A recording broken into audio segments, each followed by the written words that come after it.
ಒಬ್ಬ ವ್ಯಕ್ತಿಯನ್ನು ಯಶಸ್ವಿಗೊಳಿಸುವುದು ಸಮಯವಲ್ಲ, ಬದಲಿಗೆ ಸಮಯದ ಸರಿಯಾದ ಬಳಕೆ ಎಂದು ಶ್ರೀಕೃಷ್ಣ ಹೇಳುತ್ತಾನೆ. ಇದನ್ನು ಅರ್ಥ ಮಾಡಿಕೊಂಡರೆ ಕನಸುಗಳನ್ನು ಸಾಧಿಸಲು ಒಬ್ಬರು ಬುದ್ಧಿವಂತರಾಗುವ ಅಗತ್ಯವಿಲ್ಲ, ಆದರೆ ಕೆಲವೊಮ್ಮೆ ಮೂರ್ಖರಾಗಬೇಕಾಗುತ್ತದೆ. ನಿಮ್ಮನ್ನು ಶಾಂತವಾಗಿಟ್ಟುಕೊಳ್ಳಿ, ಏಕೆಂದರೆ ಸೂರ್ಯನ ಬೆಳಕು ಎಷ್ಟೇ ತೀವ್ರವಾಗಿದ್ದರೂ ಅದು ಸಾಗರವನ್ನು ಒಣಗಿಸಲು ಸಾಧ್ಯವಿಲ್ಲ. ಯಾರಾದರೂ ನಿಮಗೆ ಅಸೂಯೆ ಪಟ್ಟರೆ ಅದು ಅವರ ತಪ್ಪು, ನಿಮ್ಮದಲ್ಲ. ನಿಮ್ಮ ಸಾಮರ್ಥ್ಯವು ನಿಮ್ಮನ್ನು ಅಸೂಯೆ ಪಡುವಂತೆ ಒತ್ತಾಯಿಸುತ್ತದೆ.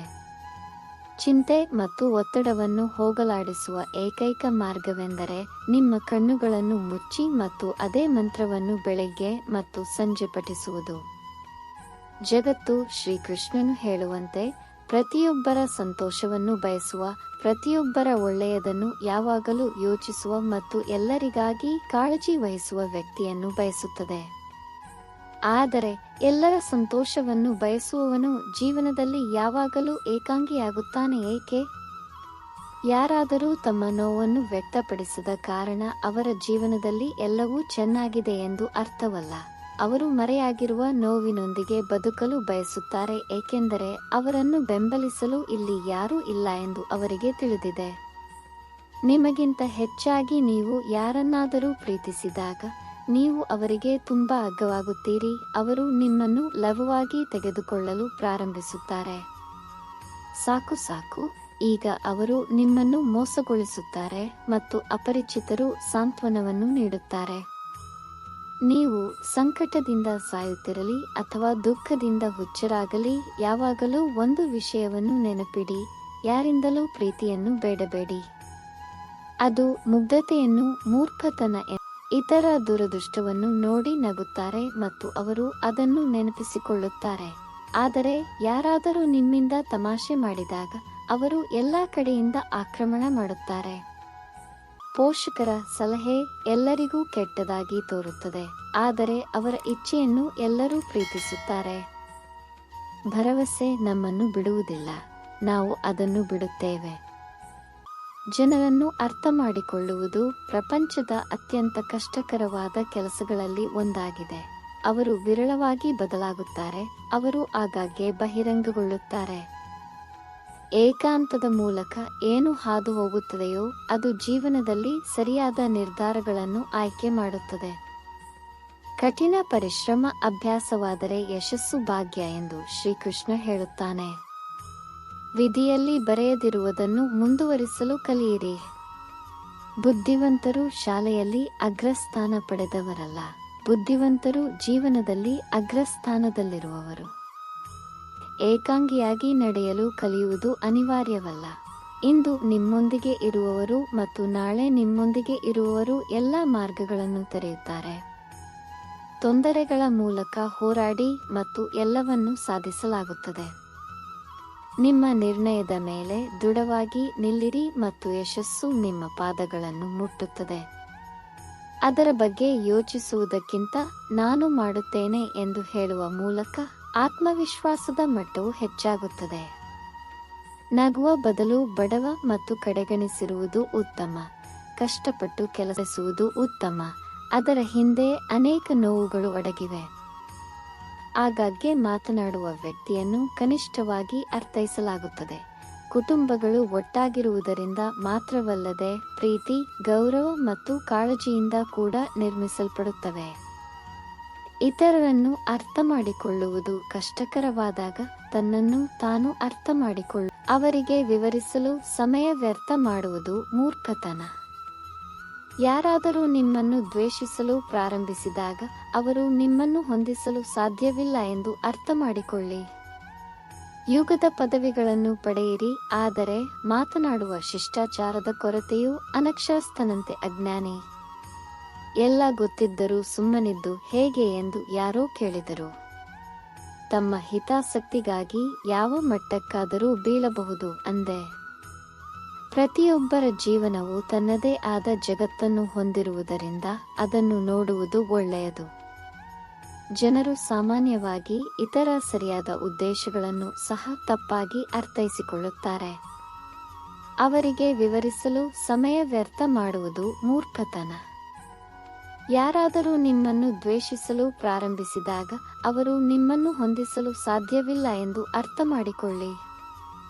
ಯಾವಾಗಲೂ ನಿಮಗೆ ಸಂತೋಷ ಮತ್ತು ಪ್ರೀತಿಯನ್ನು ನೀಡಲು ಬಯಸುವವರೊಂದಿಗೆ ಬಲವಾದ ಬಂಧವನ್ನು ಹೊಂದಿರುವುದು ಉತ್ತಮ. ಒಂದಂತೂ ನಿಜ, ನಗುಮುಖದ ಹಿಂದೆ ಹಲವು ನೋವುಗಳು ಅಡಗಿರುತ್ತವೆ. ಆಗಾಗ್ಗೆ ಮಾತನಾಡುವ ವ್ಯಕ್ತಿಯನ್ನು ಕಡಿಮೆ ಅರ್ಥ ಮಾಡಿಕೊಳ್ಳುವುದು ಕಷ್ಟವಾದಾಗ ತನ್ನನ್ನು ತಾನು ಅರ್ಥ ಮಾಡಿಕೊಳ್ಳುವುದು ಉತ್ತಮ. ವಿಧಿ ಮತ್ತು ಸಂದರ್ಭಗಳು ಒಲವು ತೋರದಿದ್ದಾಗ ಅವರ ಮಾತನ್ನು ಕೇಳಬೇಕಾಗುತ್ತದೆ. ಯಾರಾದರೂ ನಿಮ್ಮನ್ನು ದ್ವೇಷಿಸಲು ಪ್ರಾರಂಭಿಸಿದಾಗ ಅವರು ನಿಮ್ಮೊಂದಿಗೆ ಸ್ಪರ್ಧಿಸಲು ಸಾಧ್ಯವಿಲ್ಲ ಎಂದು ಅರ್ಥ ಮಾಡಿಕೊಳ್ಳಿ. ಯುಗದ ಪದವಿಗಳನ್ನು ಪಡೆಯಿರಿ, ಆದರೆ ಮಾತನಾಡುವ ಶಿಷ್ಟಾಚಾರವಿಲ್ಲದವನು ಅನಕ್ಷರಸ್ಥನಂತೆ ಅಜ್ಞಾನಿ. ಎಲ್ಲ ಗೊತ್ತಿದ್ದರೂ ಸುಮ್ಮನಿದ್ದು ಹೇಗೆ ಎಂದು ಯಾರೋ ಕೇಳಿದರು. ತಮ್ಮ ಹಿತಾಸಕ್ತಿಗಾಗಿ ಯಾವ ಮಟ್ಟಕ್ಕಾದರೂ ಬೀಳಬಹುದು ಅಂದೆ. ಪ್ರತಿಯೊಬ್ಬರ ಜೀವನವು ತನ್ನದೇ ಆದ ಜಗತ್ತನ್ನು ಹೊಂದಿರುವುದರಿಂದ ಅದನ್ನು ನೋಡುವುದು ಒಳ್ಳೆಯದು. ಜನರು ಸಾಮಾನ್ಯವಾಗಿ ಇತರ ಸರಿಯಾದ ಉದ್ದೇಶಗಳನ್ನು ಸಹ ತಪ್ಪಾಗಿ ಅರ್ಥೈಸಿಕೊಳ್ಳುತ್ತಾರೆ. ಅವರಿಗೆ ವಿವರಿಸುತ್ತಾ ಸಮಯ ವ್ಯರ್ಥ ಮಾಡುವುದು ನಾನು ಮೂರ್ಖತನ. ಯಾರಾದರೂ ನಿಮ್ಮನ್ನು ದ್ವೇಷಿಸಲು ಪ್ರಾರಂಭಿಸಿದಾಗ ಅವರು ನಿಮ್ಮನ್ನು ಹೊಂದಿಸಲು ಸಾಧ್ಯವಿಲ್ಲ ಎಂದು ಅರ್ಥ ಮಾಡಿಕೊಳ್ಳಿ. ಯಾವಾಗಲೂ ನಿಮಗೆ ಸಂತೋಷ ಮತ್ತು ಪ್ರೀತಿಯನ್ನು ನೀಡಲು ಬಯಸುವವರೊಂದಿಗೆ ಬಲವಾದ ಬಂಧವನ್ನು ಹೊಂದಿರುವುದು ಉತ್ತಮ. ಒಂದಂತೂ ನಿಜ, ನಗುಮುಖದ ಹಿಂದೆ ಹಲವು ನೋವುಗಳು ಅಡಗಿರುತ್ತವೆ. ಆಗಾಗ್ಗೆ ಮಾತನಾಡುವ ವ್ಯಕ್ತಿಯನ್ನು ಕಡಿಮೆ ಅರ್ಥ ಮಾಡಿಕೊಳ್ಳಲಾಗುತ್ತದೆ. ಕುಟುಂಬಗಳು ಒಟ್ಟಾಗಿರುವುದರಿಂದ ಮಾತ್ರವಲ್ಲದೆ ಪ್ರೀತಿ, ಗೌರವ ಮತ್ತು ಕಾಳಜಿಯಿಂದ ಕೂಡ ನಿರ್ಮಿಸಲ್ಪಡುತ್ತವೆ. ಇತರರನ್ನು ಅರ್ಥ ಮಾಡಿಕೊಳ್ಳುವುದು ಕಷ್ಟವಾದಾಗ ತನ್ನನ್ನು ತಾನು ಅರ್ಥ ಮಾಡಿಕೊಳ್ಳುವುದು ಉತ್ತಮ. ವಿಧಿ ಮತ್ತು ಸಂದರ್ಭಗಳು ಒಲವು ತೋರದಿದ್ದಾಗ ಅವರ ಮಾತನ್ನು ಕೇಳಬೇಕಾಗುತ್ತದೆ. ಯಾರಾದರೂ ನಿಮ್ಮನ್ನು ದ್ವೇಷಿಸಲು ಪ್ರಾರಂಭಿಸಿದಾಗ ಅವರು ನಿಮ್ಮೊಂದಿಗೆ ಸ್ಪರ್ಧಿಸಲು ಸಾಧ್ಯವಿಲ್ಲ ಎಂದು ಅರ್ಥ ಮಾಡಿಕೊಳ್ಳಿ. ನೀವು ಬಯಸಿದ್ದನ್ನು ಪಡೆದುಕೊಳ್ಳಿ ಮತ್ತು ನೀವು ಇಷ್ಟಪಡುವುದನ್ನು ಆರಿಸಿಕೊಳ್ಳಿ, ಬೇರೆಯವರ ತಪ್ಪಾದರೂ ಸಹ. ಸಂಬಂಧಗಳಲ್ಲಿ ಕಣ್ಣೀರು ಯಾವಾಗಲೂ ಮುಗ್ಧವಾಗಿರುತ್ತದೆ. ಯಾರಾದರೂ ನಂಬಿಕೆಯನ್ನು ಮುರಿದರೆ ಅವರಿಗೆ ಧನ್ಯವಾದಗಳು, ಏಕೆಂದರೆ ಅವರು ಎಚ್ಚರಿಕೆಯಿಂದ ಪರಿಗಣಿಸಿದ ನಂತರ ನಂಬಿಕೆಯನ್ನು ನೀಡಬೇಕು ಎಂದು ಅವರು ನಮಗೆ ಕಲಿಸುತ್ತಾರೆ. ನಿಮ್ಮ ಹೃದಯದ ಕುಟುಕು ಇರಬಹುದು.